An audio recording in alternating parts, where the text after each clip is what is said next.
Hello friends, welcome to Anjani world. Kamini మాటలు విన్న భార్గవికి తన కాళ్ళ కింద భూమి కంపించినట్లుగా అయ్యింది. భగవంతుడా, ఈ దృశ్యాన్ని చూసి కూడా నా గుండె ఎందుకు ఆగిపోలేదు అని బాధపడుతోంది భార్గవి. ఇంచుమించు సంధ్య లావణ్య పరిస్థితి కూడా అలానే ఉంది. సుధాకర్ ఏమీ చేయలేక మౌనంగా అలానే నీరసంగా బాత్రూంలోకి వెళ్ళి ఫ్రెష్ అయి మళ్ళీ బయటికి వచ్చాడు. ఆలోపే ఒక ఆడమనిషి అక్కడికి వచ్చి కొన్ని టాబ్లెట్లను సుధాకర్ చేతికి ఇస్తూ ఒక గ్లాస్ మంచినీళ్ళను కూడా సుధాకర్ చేతికి ఇస్తుంది. ఆ టాబ్లెట్లు వేసుకున్న వారిలో శృంగార కోరికలు మరీ ఎక్కువయ్యి తమ కోరికలను తీర్చుకోవడానికి ఆడవారిపై మృగాల్లా ప్రవర్తిస్తారు. అలాంటి టాబ్లెట్లను సుధాకర్ వేసుకున్నాడు. వెంటనే సుధాకర్ని ఇందాక తీసుకుని వచ్చిన ముగ్గురు అమ్మాయిలలో ఒక అమ్మాయి దగ్గరికి తీసుకుని వెళ్తుంది ఆ ఆడమనిషి. భార్గవి సుధాకర్పై జాలితో పాటు కామినిపై విపరీతమైన కోపం వస్తుంది. సంధ్య ఏడుస్తూ భార్గవి వైపు చూసి, ఇక ఇంటికి వెళ్దామా అక్క అని అంటుంది. లేదు సంధ్య, సుధాకర్ బావని వీళ్ళు ఎక్కడికి తీసుకుని వెళ్తున్నారో, ఇంకా సుధాకర్ బావతో ఇంకెంత దారుణమైన పనులను చేయిస్తున్నారో నేను చూడాలి. సుధాకర్ బావతో ఏవో టాబ్లెట్లు మింగించారు. నాకు తెలిసి అవి వయాగ్రా టాబ్లెట్స్ అనుకుంటా. ఇప్పుడు బావ చేత వీళ్ళు ఏ పని చేయిస్తున్నారో నేను తెలుసుకోవాలి అని చాలా కోపంగా తన పిడికిళ్ళని బిగిస్తూ అంటుంది భార్గవి. పద సంధ్య, బావని వెతుకుదాం అని అంటుంది భార్గవి. లావణ్యకి అదంతా చూసి, ఈ 3 రోజులుగా మా అన్నయ్యను నేను ఎంతగా తిట్టుకున్నానో, ఇక్కడ మా అన్నయ్య నరకమే అనుభవిస్తున్నాడు అని తనలో తానే బాధపడుతూ, ఈ నరకంలోకి మా అన్నయ్య ఎలా వచ్చి చిక్కుకున్నాడో అని అనుకుంటూ సంధ్య భార్గవి వెనకాలే వాళ్ళ అన్నయ్యని వెతకడానికి వెళ్తుంది లావణ్య. సంధ్య సుధాకర్ని ఆ ఆడమనిషి ఏ డైరెక్షన్ గుండా తీసుకుని వెళుతున్నదో గమనిస్తూ వీళ్ళు కూడా ఆ బంగ్లా చుట్టూ తిరిగి ఆ బంగ్లాకి మరోవైపుగా వెళ్తారు ఈ ముగ్గురు. అక్కడ మరో గదిలో 18 ఏళ్ల వయసు గల అమ్మాయిని బెడ్ మీద నగ్నంగా పడుకోబెట్టి ఉన్నారు. ఆ అమ్మాయి సగం స్పృహతో బెడ్ మీద కదులుతూ ఉంది. ఆ గదిలో మరో వ్యక్తి కెమెరా పట్టుకుని ఆ అమ్మాయి బాడీలోని ప్రతి పార్టును వీడియో తీస్తూ ఉన్నాడు. ఆ ఆడమనిషి ఆ గదిలోకి సుధాకర్ని తీసుకుని వస్తుంది. సుధాకర్ బెడ్ మీద కదులుతూ ఉన్న ఆ అమ్మాయిని వైపు చూసి ఇక ఆగలేక ఆ అమ్మాయి మీద పడి ఆ అమ్మాయికి ఒళ్ళంతా ముద్దులు పెడుతూ ఇంటిమేట్ అవుతాడు. అదంతా ఆ గదిలో ఉన్న వ్యక్తి వీడియో తీస్తున్నాడు. ఇది చూసిన భార్గవి, ఇక్కడ అమ్మాయిలతో బిజినెస్ కూడా చేస్తున్నారా, ఇందులో మా బావ కూడా ఉన్నాడా అని తెలుసుకోగానే భార్గవికి కళ్ళు తిరుగుతాయి. సంధ్య సుధాకర్ వైపు చూసి, అమ్మాయిని అలా దారుణంగా హింసించి మరి అనుభవిస్తూ ఉంటే ఇదంతా ఆ టాబ్లెట్లు వేసుకోవడం వల్ల సుధాకర్ బావ ఇదంతా చేస్తున్నాడని అర్థం చేసుకుంటుంది సంధ్య.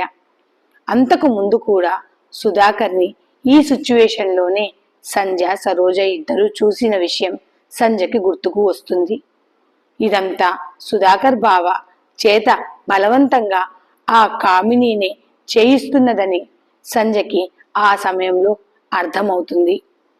ఇన్ని రోజులుగా సుధాకర్ బావని ఈ పనులన్నీ చేస్తున్నాడని సుధాకర్ బావని తప్పుగా అనుకున్నందుకు ఇక్కడ సుధాకర్ బావ పడుతున్న నరకయాతనలను చూసి సుధాకర్ బావపై మొదటిసారి జాలి కలుగుతుంది సంధ్యకి.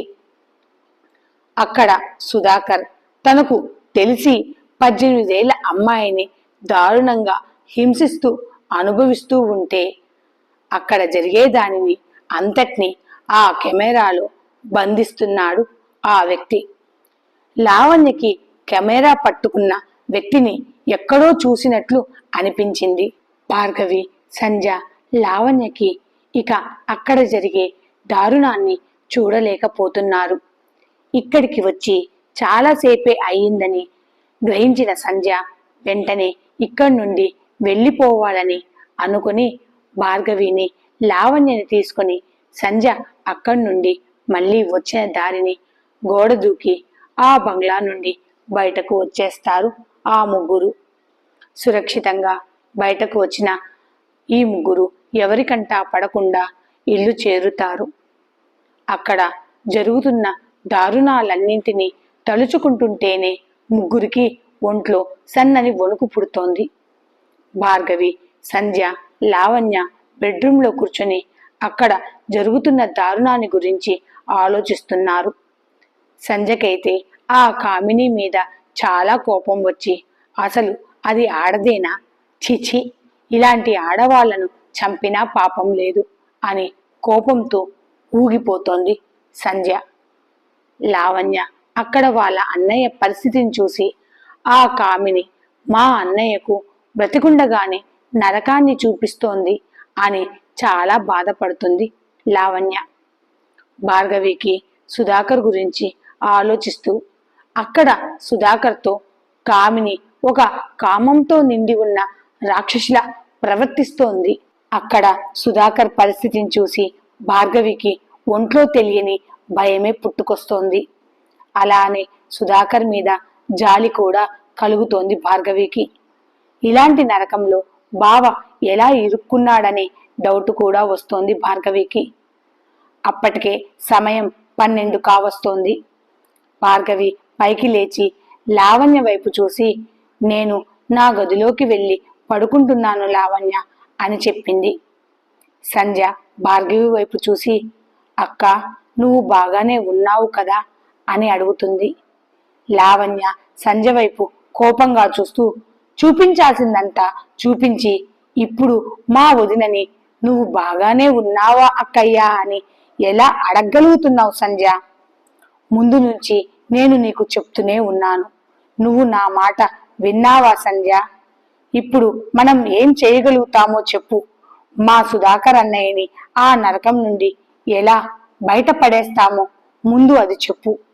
ఇంత దారుణాన్ని చూసి, అక్కడ మా అన్నయ్య పరిస్థితిని చూసి మనమే తట్టుకోలేకపోతున్నామే. అలాంటిది తన భర్తను ఆ పరిస్థితిలో చూసి మా వదినకి ఎలా ఉంటుందో నువ్వే చెప్పు సంధ్య అని చాలా ఆవేశంగా అడుగుతుంది లావణ్య. లావణ్య అడిగిన ప్రశ్నకి సంధ్య ఏం సమాధానం చెప్పాలో అర్థం కాక మౌనంగా నిలబడి ఉంది. లావణ్య సంధ్యతో మాట్లాడుతూ అక్కడ ఆ బంగ్లాలో అమ్మాయిలతో బిజినెస్ చేస్తున్నట్లు ఇప్పటిదాకా ఈ ఊరిలో ఏ ఒక్కరికి కూడా తెలియదంటే ఆ కామిని ఎంత తెలివిగా గుట్టు చప్పుడు కాకుండా ఈ బిజినెస్ ని నడుపుతోందో మనకు అర్థమైపోతోంది. ఇందులో మా అన్నయ్య ఎలా ఇరుక్కున్నాడో నాకు అర్థం కావట్లేదు. కానీ మా అన్నయ్య అంతటి నరకాన్ని అనుభవిస్తూ ఉన్నాడు. మా అన్నయ్య ఆ నరకం నుండి బయటపడటానికి ట్రై చేసే ఉండి ఉంటాడు.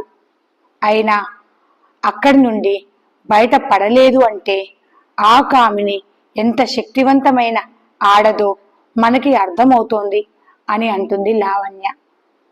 భార్గవి సంధ్య వైపు చూసి, ఇది మీరు అక్కడికి వెళ్ళడం రెండోసారి కదా అని అడుగుతుంది.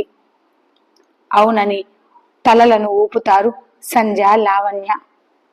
మనము అంత ఈజీగా ఆ బంగ్లాలోకి వెళ్ళి రాగలుగుతున్నామంటే నాకెందుకో చాలా ఆశ్చర్యంగా, వింతగా అనిపిస్తోంది సంధ్య. అందులోనూ ఆ ప్లేస్ చాలా ప్రమాదకరమైన ప్లేస్. నాకు తెలిసి సెక్యూరిటీ కూడా చాలా టైట్గానే ఉండాలి. కానీ అక్కడికి మనం వెళ్ళినప్పుడు ఎటువంటి సెక్యూరిటీ లేదు. అంతా క్లియర్గా నీట్గా మనం మన ఇంట్లోకి వెళ్ళి వచ్చినట్లుగా అక్కడికి వెళ్ళి తిరిగి మనం వస్తున్నాము. అవును, మీరు ఫస్ట్ టైం వెళ్ళినప్పుడు ఎవరితో వెళ్ళారు అని అడుగుతుంది భార్గవి. సంధ్య, నేను లావణ్య సరోజకి పూజకి తెలియకుండా వాళ్ళ వెనుకాలే ఫాలో అవుతూనే అక్కడికి వెళ్ళి అక్కడ జరిగేదంతా చూశాము అక్కయ్య అని చెప్పింది సంధ్య.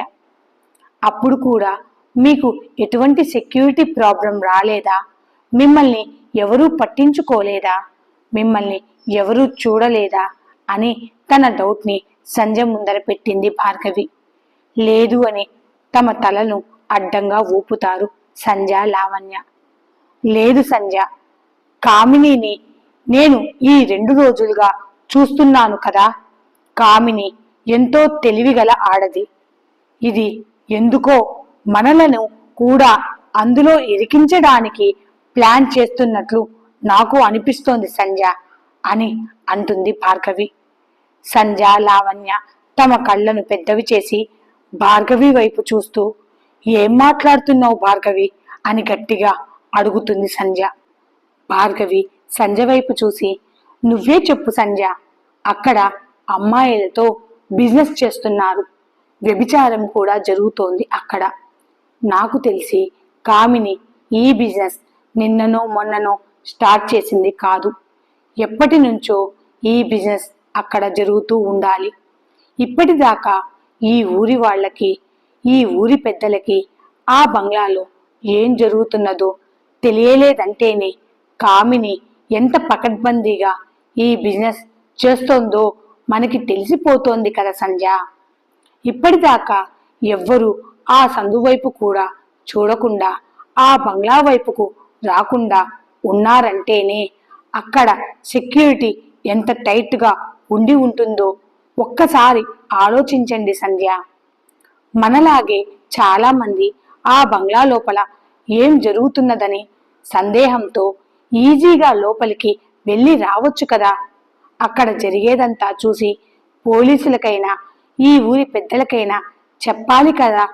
అలా ఏ ఒక్కరు చెప్పినా కామిని లాంటి కామ పిచాచిని ఈ ఊరి వాళ్ళు ఎప్పుడో తరిమి తరిమి కొట్టి ఉంటారు. కానీ అక్కడ అలా జరగలేదు. కామిని ఎంతో ధైర్యంగా తన బిజినెస్ ని నడుపుతోంది. ముందొక విషయం చెప్పండి, మీరు అక్కడికి వెళ్ళినప్పుడు కూడా ఎటువంటి ప్రిపరేషన్ లేకుండానే అక్కడికి వెళ్ళారు కదా.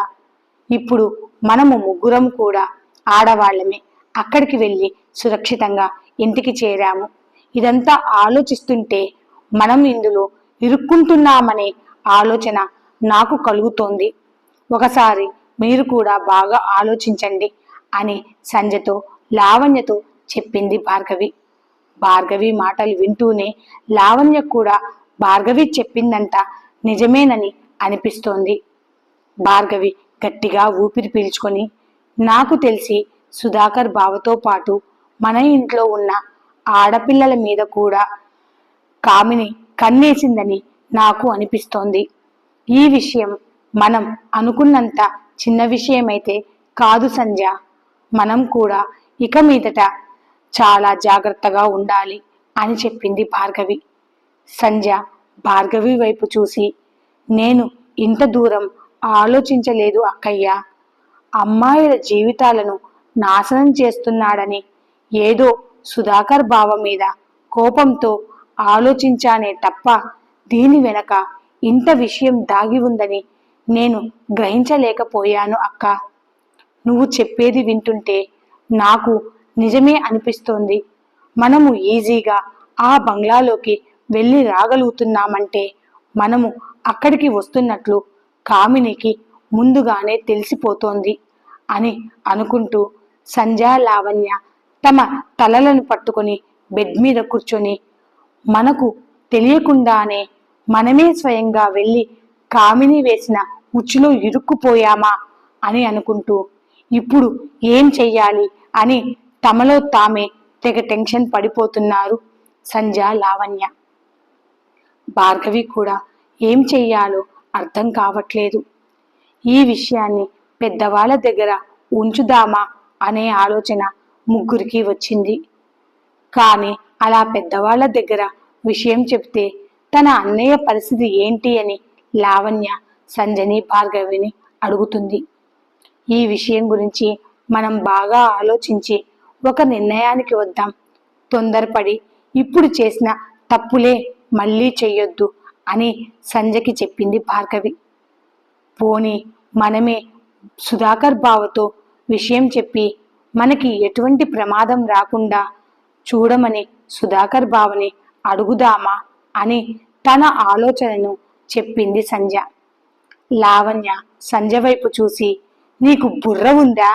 మనల్ని కాపాడగలిగే సత్తా మా అన్నయ్యలో ఉండి ఉంటే మా అన్నయ్య ఎప్పుడో ఆ కామిని నుండి బయట పడుండేవాడు కదే. మనం ఇద్దరము నోరు మూసుకొని భార్గవి వదిన ఎలా చెప్తే అలా చేద్దాము. ఇప్పటిదాకా తమరు ఆలోచించి చేసిన దానికి మనం ఇరుక్కున్నదే కాకుండా అమాయకురాలైన వదినను కూడా ఇందులో ఇరికించాము కదా. ఇక నువ్వు నేను నోరు మూసుకొని భార్గవి వదిన చెప్పినట్లుగా విందాము అని చాలా కోపంగా అంటుంది లావణ్య. భార్గవికి కూడా కామినిని తలుచుకుంటుంటేనే చాలా భయంగా ఉంది. ఆ భయాన్ని సంజ లావణ్య ముందర చూపిస్తే వాళ్ళు ఇంకా భయపడిపోతారని తనలో తానే ఆ భయాన్ని అదిమి ఉంచింది భార్గవి. భార్గవి, మీరు ప్రశాంతంగా ఉండండి, ఆలోచిద్దాం, ఏదో ఒక మార్గం దొరుకుతుంది. మీరు కంగారు పడి నన్ను కంగారు పెట్టకండి అని చెప్పింది భార్గవి. నేను నా గదిలోకి వెళ్ళి పడుకుంటాను అని భార్గవి తన గదిలోకి వెళ్ళిపోతుంది. భార్గవి తన బెడ్ మీద పడుకొని అసలు ఆ కామిని ఏం చేయదలుచుకుంది? నేను ఆలోచించింది నిజమేనా? ఆ కామిని మా ఇంటి ఆడపిల్లల మీద కన్నేసిందా? అలా ఆలోచించగానే భార్గవి ఒంట్లో వణుకు పుట్టింది. ఈ స్టోరీ అప్డేట్ మీకు నచ్చితే please like, share and subscribe. Thanks for watching. కొంచెం సబ్స్క్రైబ్ చేసుకోండి ప్లీజ్.